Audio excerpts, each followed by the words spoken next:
Just finished a pretty standard like bread and butter haircut, and I did a video of it, and I wanted to record it to kind of just show you in a very sped up version the steps that I do on these pretty standard haircuts. Something that's not too intricate, some clipper work, some scissor work, some tapering, an edge up, pretty like run of the mill, your bread and butter haircut, not a skin fade, not a section, long scissor cut, not a mullet, nothing crazy.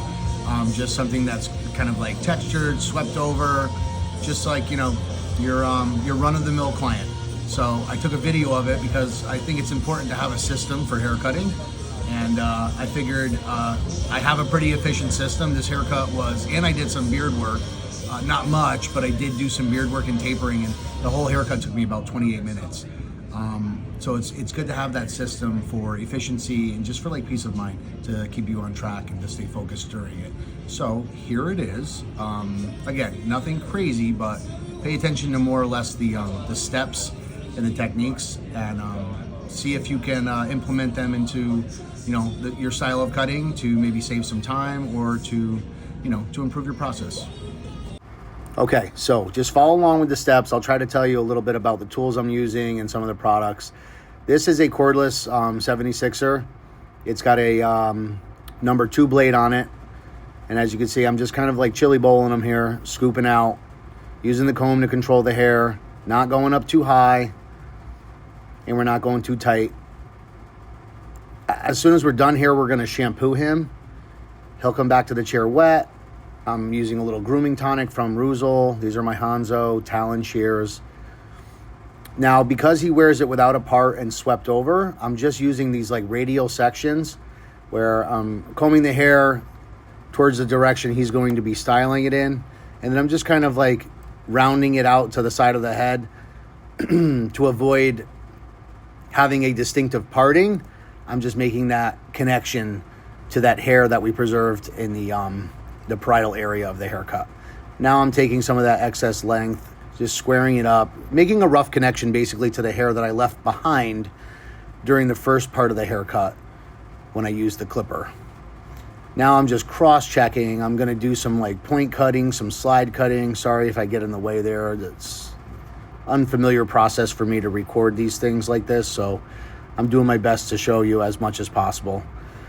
So as soon as I'm comfortable with the way the top is cut, I just added some hair shake from Joico. That's one of my favorite products. It just gives the hair like a nice like beachy texture, chalky almost. And for short haircuts like this, it's good to just set the foundation for styling. So I'm gonna blow dry, get everything thoroughly dry, and then we're gonna go in and kind of soften that ledge with some clipper over comb. Here I'm using the new Tomb 45 from Babyliss.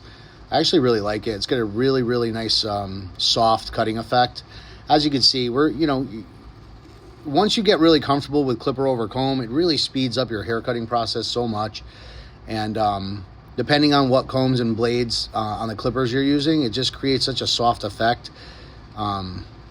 This requires so much like less work to do refining. Now we're moving into a texture shear over comb just to soften any of those imperfections left behind from the clipper over comb work.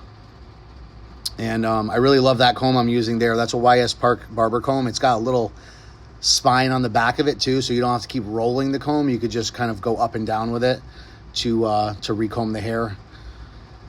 So I'm just working my way through the head here, texturizing, softening, and so creating that blend from the parietal into the top of the haircut, while also leaving the weight and not taking too much weight off, so that you have that that square shape and that strong foundation.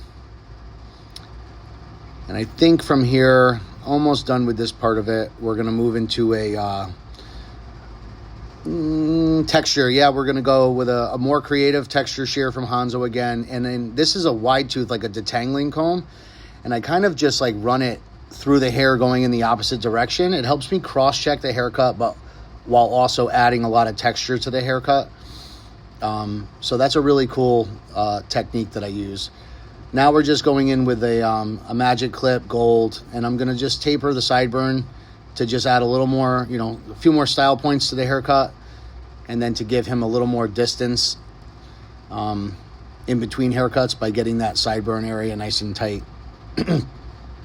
Went in with a trimmer and a foil shaver also, just to get a little extra clean there.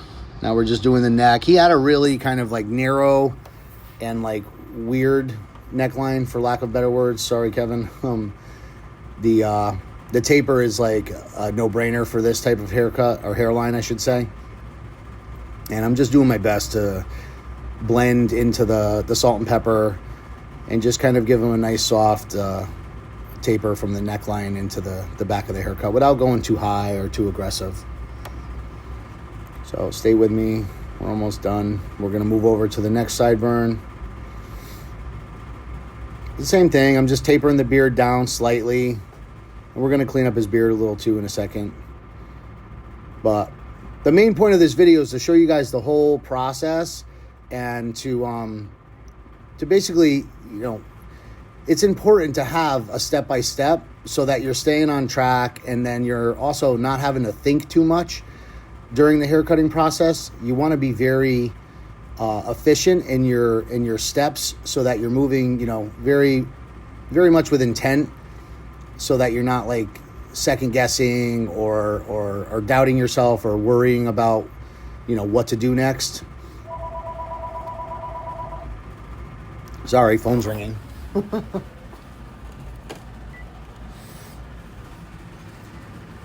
now we're just cleaning up his beard.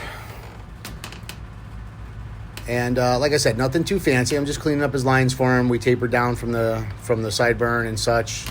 I'm going to buzz his eyebrows down with a number 2. This is a pretty safe length to do anybody's eyebrows. I do it on myself. Blow them off with some cold air. Wipe them with a towel that you use to shampoo, not your neck duster. And that's it. We're going to style a little bit, some Ruzel. And there it is. So we took less than a half an hour to do a haircut, groom his beard a little bit. Oh, here at the very end, I saw a little extra weight there as I pushed the hair over into the styled result. And I felt like it needed to be softened a little bit. So I took my barbering comb and then a texturizer shear, softened it a little bit. Looks great. He loved it. Looks sharp. That's it, guys. Hope you liked it.